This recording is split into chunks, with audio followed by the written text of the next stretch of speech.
بسم اللہ الرحمن الرحیم۔ معزز ناظرین، حضرت علی ابن حسین رضی اللہ تعالیٰ عنہ کی کنیت ابو محمد اور لقب زین العابدین اور سجاد تھا۔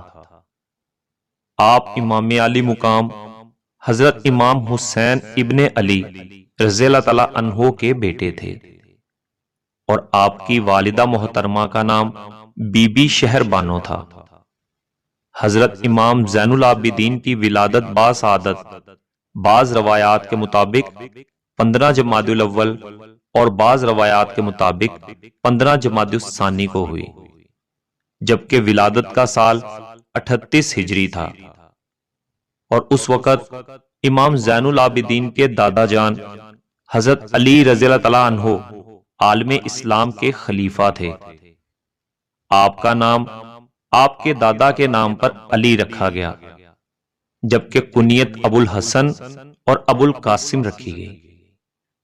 ولادت کے چند دن بعد آپ کی والدہ کا انتقال ہو گیا، جس کے بعد آپ کی خالہ گیان بانو، جو محمد بن ابی بکر کی زوجہ تھی، اور انہوں نے اپنے شوہر محمد بن ابی بکر کے انتقال کے بعد شادی نہیں کی تھی، انہوں نے امام زین العابدین کی پرورش فرمائی۔ 2 سال کی عمر میں آپ کے دادا حضرت علی رضی اللہ تعالیٰ عنہ کو شہید کر دیا گیا۔ امام زین العابدین کا زہد و تقوی مشہور تھا۔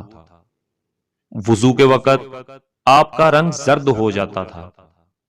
پوچھا گیا تو فرمایا، میرا تصور کامل اپنے خالق و معبود کی طرف ہوتا ہے، اس کے جلال اور روپ سے میری یہ حالت ہو جاتی ہے۔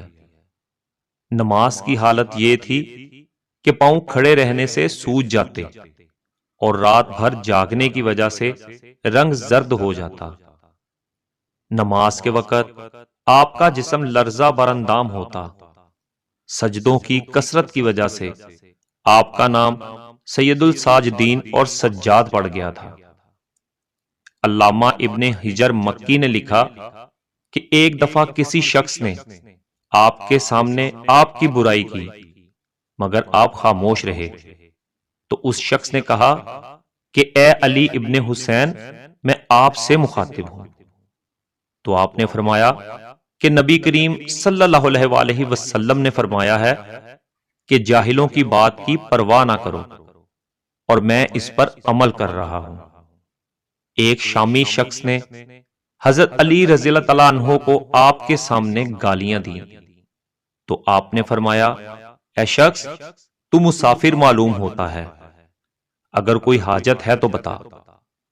اس پر وہ آدمی سخت شرمندہ ہو کر چلا گیا۔ حضرت امام زین العابدین کی شادی سن 57 ہجری میں حضرت امام حسن رضی اللہ تعالیٰ عنہ کی بیٹی حضرت فاطمہ رضی اللہ تعالیٰ عنہا سے ہوئی۔ آپ کے 11 بیٹے اور 4 بیٹیاں پیدا ہوئیں، جن میں حضرت امام محمد باقر اور حضرت زید شہید مشہور ہیں۔ واقعہ کربلا 10 محرم 61 ہجری کو پیش آیا۔ 28 رجب سن 60 ہجری کو آپ اپنے والد حضرت امام حسین رضی اللہ تعالیٰ عنہ کے ہمراہ مدینہ سے مکہ تشریف لائے، اور 8 ذی الحج سن 60 ہجری کو جب حضرت امام حسین رضی اللہ تعالیٰ عنہ حج کو عمرے سے بدل کر کربلا روانہ ہوئے، تو حضرت امام زین العابدین بھی آپ رضی اللہ تعالیٰ عنہ کے ہمراہ تھے۔ کربلا آنے کے بعد اللہ تعالیٰ کے حکم سے آپ انتہائی بیمار ہو گئے، یہاں تک کہ 10 محرم کو غشی کی حالت طاری تھی، اس لیے آپ اس قابل نہ تھے کہ میدان میں جا کر درجہ شہادت پر فائز ہوتے۔ امام زین العابدین نے 61 ہجری میں عاشورہ کے دن امامت کی عظیم ذمہ داری اپنے کندھوں پر سنبھال لی۔ 10 محرم کی شام کو یزیدی فوج نے اہل بیت اطہار کے تمام خیموں کو آگ لگا دی۔ تمام خواتین کو ایک خیمے سے دوسرے خیمے میں جانا پڑا۔ بالآخر امام وقت کے حکم پر اپنے آپ کو بچانے کی خاطر اہل بیت اطہار کی خواتین خیموں سے باہر آ گئیں۔ اس کے بعد تو ظلم کی انتہا ہو گئی۔ 11 محرم کو آپ کے اہل حرم کو بے کجاوا اونٹوں پر سوار کیا گیا اور امام کے گلے میں لوہے کا توق، ہاتھوں میں ہتھکڑیاں اور پیروں میں بیڑیاں ڈال کر پہلے کوفہ اور بعد میں دمشق روانہ کیا گیا۔ تمام شہداء بشمول امام علی مقام رضی اللہ تعالی عنہ کے سر نیزے کی نوک پر ساتھ روانہ کیے گئے۔ خاندان رسالت کا یہ قافلہ 16 ربیع الاول سن 61 ہجری کو دمشق پہنچا۔ عورتوں اور بچوں کو رسیوں میں بندھا ہوا دربار یزید میں پیش کیا گیا۔ 1 سال کی قید و صعوبت کی مشکلات سہ کر آپ 8 ربیع الاول سن 62 ہجری کو مدینہ منورہ واپس تشریف لائے اور تمام عمر خاندان رسالت کی شہادت اور نبی آخر الزمان امام الانبیاء حضرت محمد صلی اللہ علیہ وآلہ وسلم کی بازار شام اور کوفہ میں کی گئی بے حرمتی پر گریہ کرتے رہے۔ آپ کی زیادہ تر زندگی عبادت اور گریہ میں گزری۔ وہ تمام ارشادات جو آپ کے دہن مبارک سے جاری ہوئے، وہ اعمال جو آپ نے انجام دیے، وہ دعائیں جو لب مبارک تک آئیں، وہ مناجات اور راز و نیاز کی باتیں آج صحیفہ کاملہ کی شکل میں موجود ہیں۔ جب حضرت امام زین العابدین سے پوچھا جاتا کہ آپ کو کہاں بہت زیادہ تکلیف کا سامنا کرنا پڑا، آپ آہ بھرتے اور فرماتے الشام الشام الشام۔ امام زین العابدین کو اس بات کا سب سے زیادہ قلق تھا کہ نبی زادیوں کو سر برہنہ فاسق و فاجر یزید ابن معاویہ کے دربار میں کھڑا ہونا پڑا تھا۔ دمشق میں فاسق و فاجر مرتد یزید لائن کے دربار میں امام زین العابدین نے جو مشہور خطبہ دیا، اس کا ایک حصہ یوں ہے: میں پسر زمزم و صفا ہوں، میں فرزند فاطمۃ الزہرا ہوں، میں اس کا فرزند ہوں جسے پسے گردن ذبح کیا گیا، میں اس کا فرزند ہوں جس کا سر نوکے نیزہ پر بلند کیا گیا۔ ہمارے دوست روز قیامت سیراب ہوں گے اور ہمارے دشمن روز قیامت بدبختی میں ہوں گے۔ یہ بات سن کر لوگوں نے رونا اور شور مچانا شروع کیا تو یزید گھبرا گیا۔ اس نے مؤذن کو کہا کہ اذان دے، امام خاموش ہو جائیں۔ اگر اذان کا وقت ہوتا تو ٹھیک تھا، مگر اس وقت نہ اذان کا وقت تھا اور نہ نماز کا۔ یزید کے حکم پر اذان شروع ہوئی تو حضرت علی ابن حسین امام زین العابدین خاموش ہو گئے۔ جب مؤذن نے حضور تاجدار ختم نبوت امام الانبیاء حضرت محمد صلی اللہ علیہ وآلہ وسلم کی رسالت کی گواہی دی تو امام زین العابدین رو پڑے اور کہا کہ اے یزید، تو بتا کہ محمد صلی اللہ علیہ وآلہ وسلم تیرے نانا تھے یا میرے؟ تو یزید نے کہا کہ آپ کے۔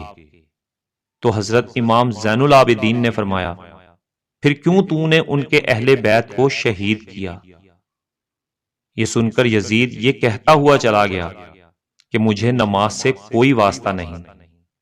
اسی طرح آپ کا ایک اور خطبہ بھی مشہور ہے جو آپ نے مدینہ واپس آنے کے بعد دیا۔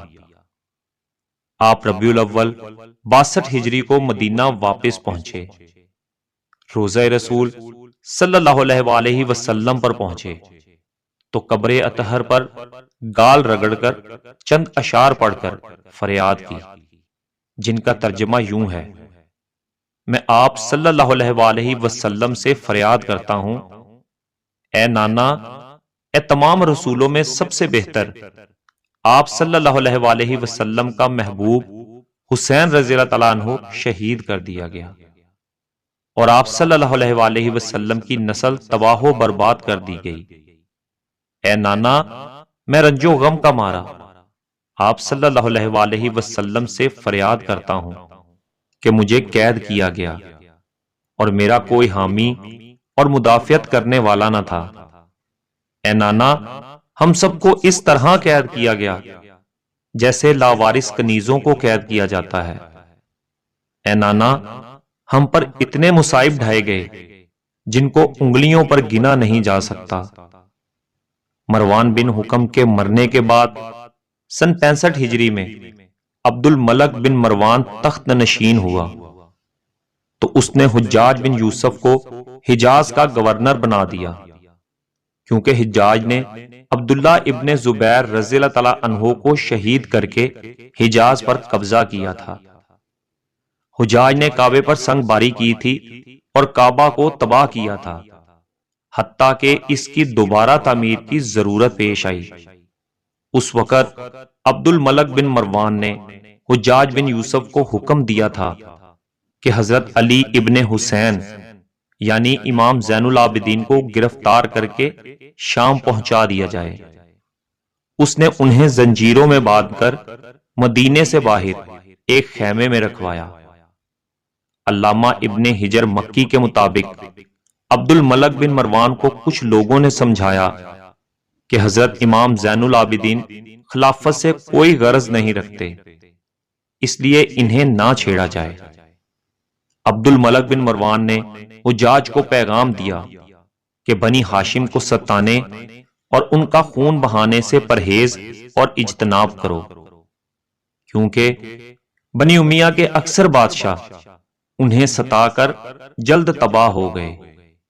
اس کے بعد حجاج نے انہیں چھوڑ دیا اور عبد الملک بن مروان کی زندگی میں زیادہ تنگ نہ کیا۔ جب حجاج نے کعبہ کو تباہ کیا اور کعبہ کی دوبارہ تعمیر ہوئی تو حجر اسود کو نصب کرنے کا مسئلہ ہوا، کیونکہ جو کوئی بھی اسے نصب کرنا چاہتا تو حجر اسود متزلزل اور مضطرب رہتا اور اپنے مقام پر نہ ٹھہرتا۔ بلاخر حضرت امام زین العابدین نے اسے بسم اللہ پڑھ کر نصب کیا تو بخوبی نصب ہو گیا۔ اگرچہ وہ گوشہ نشین تھے اور خلافت کی خواہش نہ تھی، مگر حکمرانوں کو ان کے روحانی اقتدار سے بھی خطرہ تھا اور خوف تھا کہ کہیں وہ خروج نہ کرے۔ چنانچہ 95 ہجری میں ولید بن عبد الملک لائن نے امام زین العابدین کو زہر دے دیا۔ امام مظلوم حضرت علی ابن حسین امام زین العابدین 25 محرم سن 95 ہجری کو درجہ شہادت پر فائز ہوئے۔